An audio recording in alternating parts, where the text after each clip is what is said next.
He's fantastic, and I'm actually thinking at this point, left 8 is his worst position. I'm sorry, left wing is his worst position. Yeah, 100%. I don't think he's great on the wing.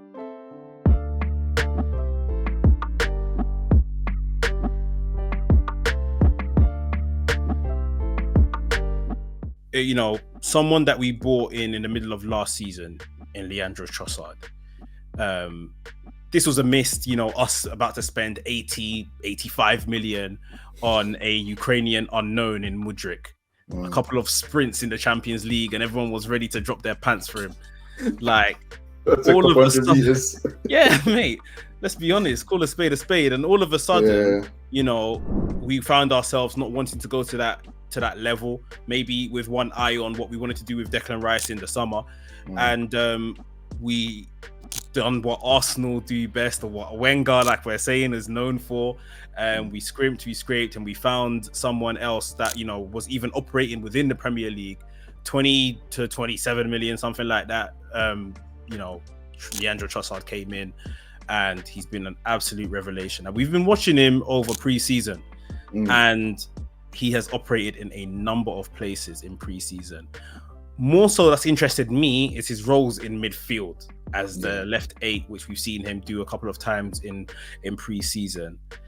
And I guess what we want to talk about today is, where is he going to play? What's his role going to be this season? Because, Paul, this guy just seems excellent wherever he's put on the pitch. So, I mean, try not to go down the route of he's just going to be a fantastic, versatile player for us. Where would you like to see him turn up and play? And one more bonus question.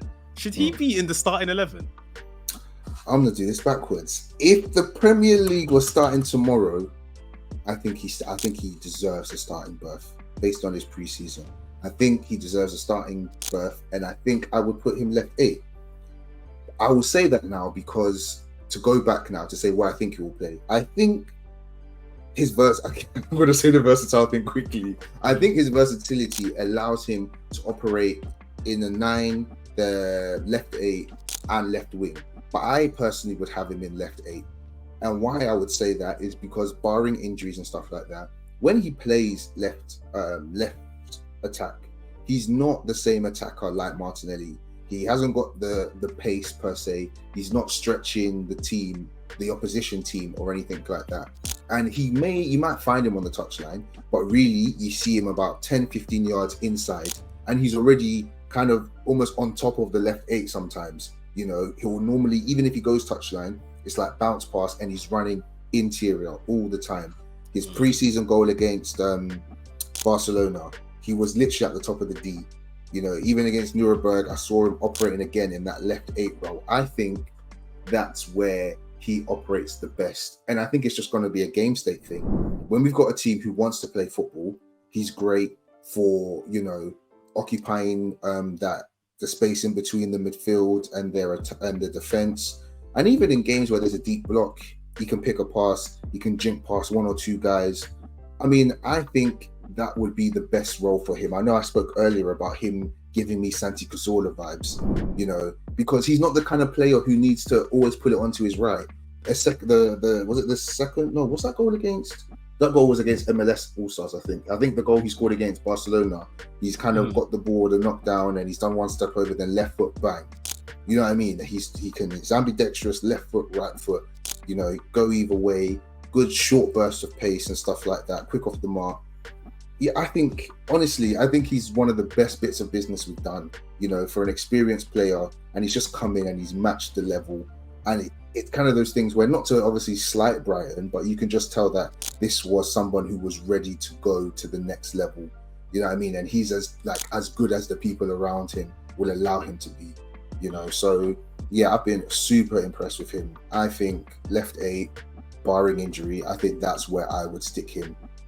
In games where we know we're going to get a lot of the ball, because I guess there'd be the whole, could he be combative enough in the middle? Not to say he's not intense or anything, but you do need a bit more to yourself, to the game than that. But yeah, I love the guy, man. Yeah, he's fantastic, and I'm actually thinking at this point, left 8 is his worst position. I'm sorry, left wing is his worst position. Yeah, 100%. I don't Like, think he's great on the wing. I don't think he's. I mean, I think he does a job, but I don't think. I think his best position, arguably, you know, if we're saying in like real life games, is leading the line. Like, and it could be because of the way Arsenal play. Like left wing for Brighton, he did look good. Like he was causing a lot of damage, but maybe because of the way Arsenal play, operating in the middle of the pitch, whether it's as deep as left 8 or like attacking mid or false 9, like he just seems like a different animal. And again, great problems to have. Like Havertz, if Arsenal fans are honest with themselves, Havertz has been really, you know, working hard and decent over the pre-season games.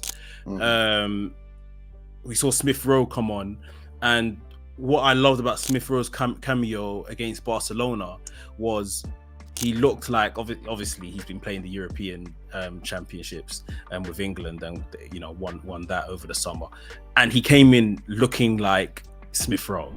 I saw him for 5 minutes. I was like, hello, mate, you're back. Like, he looked like Smith Rowe. He looked fit. He looked like someone that's been playing football. So although these guys have been in the Arsenal camp and had a couple matches on him and all that, it didn't make any difference. He came in because he's probably had 2 weeks break since those finals, and he's back in it now. And it's the hunger that again is going to create. The fact you've got a Trossard that is like you can play multiple positions, like no one's safe.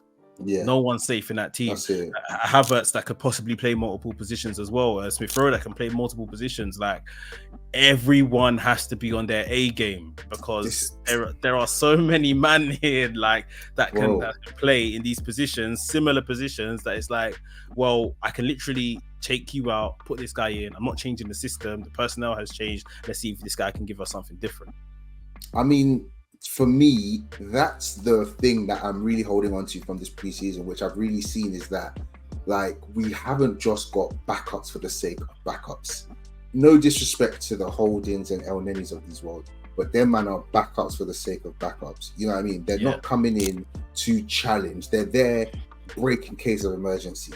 You know what I mean? All these man now, like you said, Smith Rowe, obviously Havertz, Trossard, you know, they can come in. If you're not on point, one of these men will come in and happily do the role to the same or not if not a better level, you know, and it's good to have that. So it's like, you're not just bringing someone on for bringing someone on sake, you know. It's not like, oh, we've had to got an injury to Havertz and I've got to use my man now. Hopefully we can muddle through. Oh, how long is he going to be out?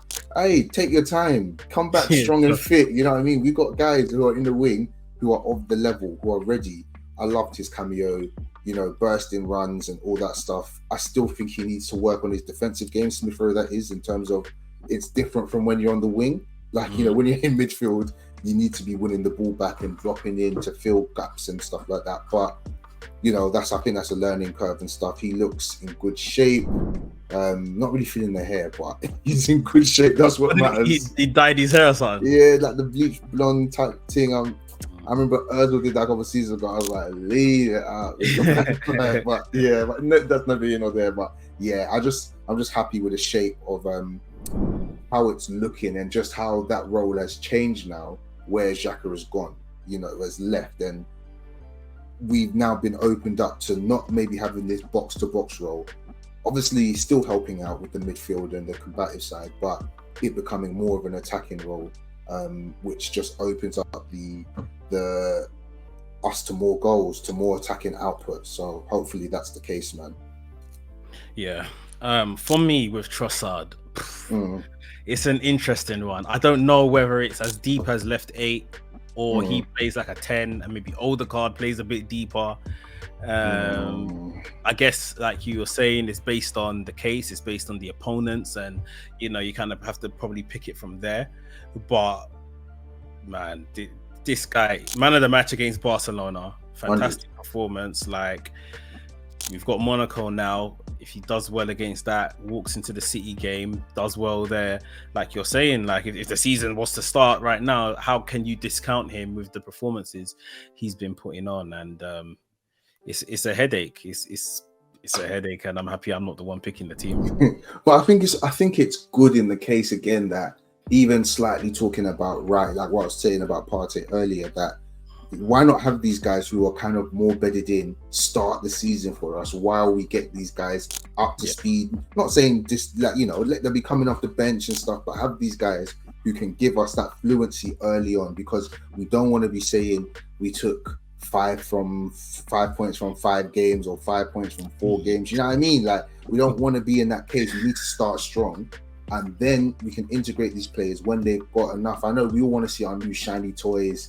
you know, on the field the first day, popping left and right and stuff. But yeah, I think if we can get some continuity, if these guys aren't ready to be bedded in yet, then we've got the perfect players to bridge that gap while they're getting ready. So I'm here for Trossard wherever really. But yeah, if he wants to play up top, I'm here for it. If he wants to play left 8, I'm here for it.